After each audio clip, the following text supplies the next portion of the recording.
بسم اللہ الرحمن الرحیم۔ سیدہ فاطمۃ الزہرا رضی اللہ تعالیٰ عنہ کی تنگ دستی کا یہ عالم تھا۔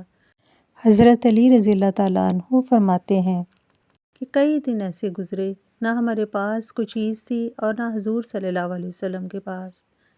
میں گھر سے باہر نکلا تو مجھے راستے میں ایک دینار پڑا ہوا ملا۔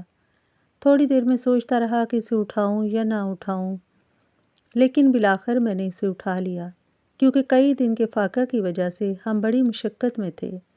میں اسے لے کر ایک دکان پر گیا اور اس کا آٹا خرید کر حضرت فاطمہ رضی اللہ تعالیٰ عنہ کے پاس لایا اور میں نے کہا اسے گوندھ کر روٹی پکا لو۔ چنانچہ وہ آٹا گوندھنے لگی۔ بھوک کی وجہ سے ان کی کمزوری کا یہ حال تھا کہ ان کی پیشانی کے بال آٹے کے برتن سے ٹکرا رہے تھے۔ پھر انہوں نے روٹی پکائی، پھر میں نے حضور صلی اللہ علیہ وسلم کی خدمت میں حاضر ہو کر ان کو سارا ماجرا بتایا۔ آپ صلی اللہ علیہ وسلم نے فرمایا کہ اسے کھا لو، یہ اللہ تعالیٰ کی طرف سے غیبی خزانہ ہے۔